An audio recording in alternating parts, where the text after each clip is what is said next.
Hi everyone. It is 3 years since I last made a blog entry, and a lot has transpired in that time. Um, what has been going on in that time?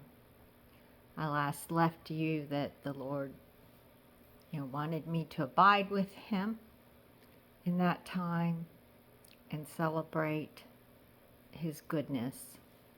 And there was a lot of celebrating and rejoicing and restoring.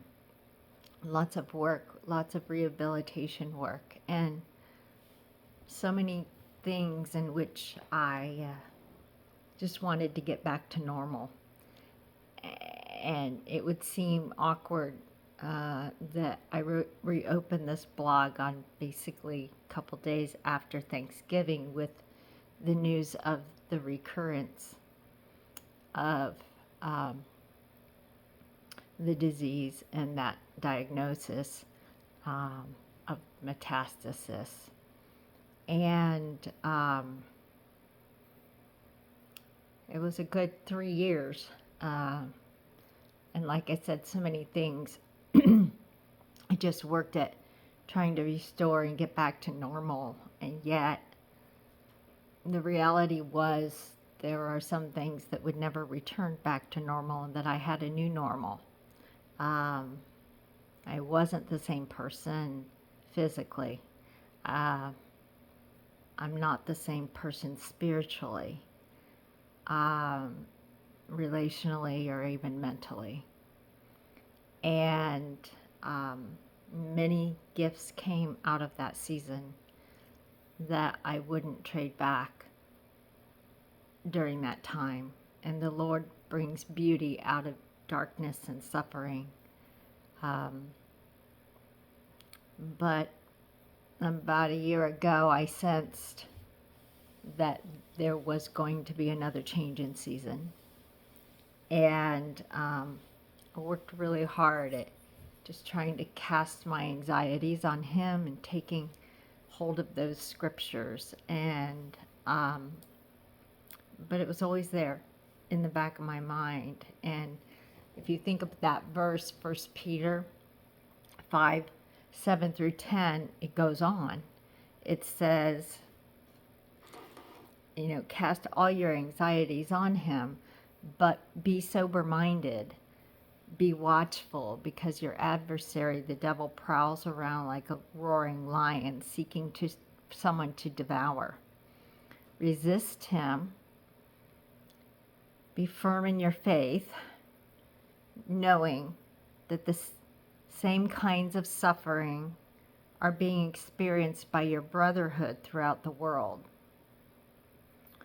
And after you have suffered a little while, the God of all grace, who has called you to His eternal glory in Christ, will Himself restore, confirm, strengthen, and establish you. So there's a lot more to that verse about casting your anxieties on Him if you continue to read on. And again, I knew the Lord was kind of preparing me and speaking to me in that time. So I wasn't all that surprised when about a year ago something showed up on a scan. And my doctor pretty much brushed it to the side, said, we've got to wait. It's too small to determine anything. We waited the standard 6 months. Showed up again, larger and with other areas. There was more testing. And then surgery that followed. And I didn't speak much of it because things were still very inconclusive. Biopsies weren't able to be completed because of just physical structures and things in my body that were blocking the biopsies. And it was a time that I just wanted to focus on joy with my family. My son's senior year. And I just wanted to focus on that. So, final diagnosis came after a surgery where some things were not successfully removed. and I was diagnosed with stage 4 metastasis to the lungs and the ribs. That's a diagnosis. We know that in the heavenly realm that the Lord can address those things. But it was interesting because as I was praying about it, the Lord gave me Chronicles 12:2. Because I was having a conversation with him and I was kind of like, hey, God, like, my army seems a little bit smaller this time. Not as many people. I haven't talked about it much. I'm not sure where the support's going to come from. You know, I didn't know what the path was going to be. Am I going to be doing chemo? That was really hard on me last time. All of those things. And he took me to First Chronicles 12:22, which is not a place you expect to go when you're asking the Lord and praying to him about your concerns. It's in the Old Testament, and it's when David had not yet become king, and he was alone in Ziklag. And he had an enemy to fight, but he was alone. He had no army. And then, literally, all of a sudden, thousands and thousands and thousands of men came from each of the different tribes and defected to him to fight for him on a volunteer basis and became his army. 6,800 from Judah, 7,100 from Simeon, 4,600 from Levi, 3,000 from Benjamin, over 20,000 from Ephraim, from Manasseh, 18,000 from Issachar, 200 from Zebulun, 50,000 from Dan, 28,000 from Naphtali, 38,000 from Asher, 40,000 and 12,000 from Judah, Reuben, and Gad. I don't know the math behind that, but that's tens of thousands of people who just showed up to fight for David, and he was victorious. And I just prayed about that. I was like, God, you know, why am I reading this? What are you telling me? And I just sensed he was telling me, Dominique, I will bring you your army. So I was soothed in that because I really sensed that since he took me there. And yet I wasn't, because I was making the deduction that if you're going to bring me my army, that means I'm going to have to fight again. And I really didn't want to go through any of that again. So things have progressed. I've had different forms of treatment, and I've had some specialized treatments and testing done. What was here and available to me in the United States would only be partially effective as run by blood tests.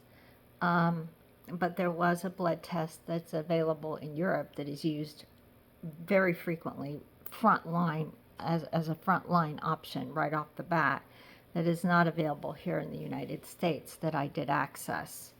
And it took my blood and it tested it against over 200 different substances, everything from different chemos and different pharmaceutical items to natural substances like light and heat and different herbals or different food particles or different chemical forms of food. And so I got back a report of this is what will make your cancer, they made your cancer grow. This is what killed the cancer in these petri dishes. This is what destabilized the cancer.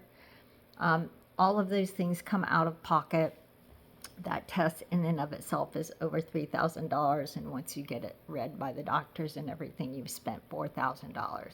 That's just to get those tests done. So then from there, I had at least a path to move forward, and I found an oncologist at the James that was willing to consider those things.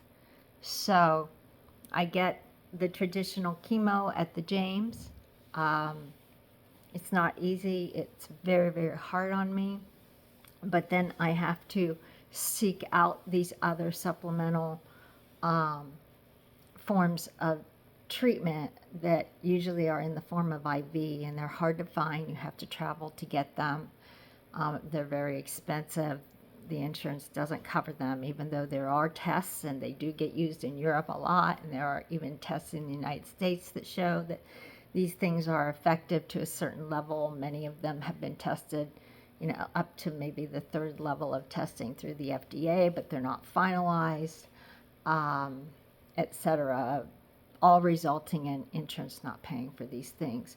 But these things showing up on my test results as partially effective, which the hope is if you combine it with the chemo, which also can only be partially effective according to the reactions in my petri dishes. Maybe combining everything together, we might get there. Now, the Lord heals in many ways, and what He's going to do, I don't know, but I do have faith in Him. And I do know that He has given me this path and this wisdom and now the resources, which I didn't expect. God can do anything, but that seemed insurmountable, and we knew that we could get started on some of these things. The question was, could we sustain it? Because each of the treatments are hundreds of dollars each time, and I need several. And that may change later because I'll have to get tested again with that blood test to see if any resistances or mutations have formed, and make adjustments. So we have to test and retest, and all of that comes out of pocket. So I wanted you to know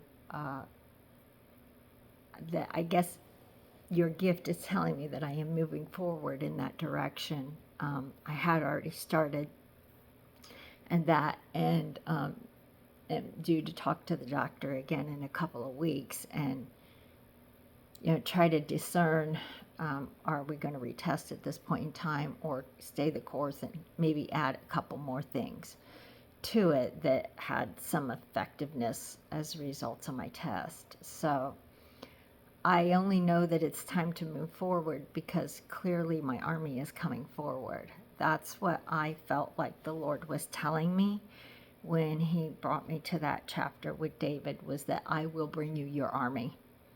And clearly this army has just sprung forward, and many of you have been very gracious in donating to help me access these things, and you're part of my army. And I just wanted to thank you. And I'll update more as I learn more.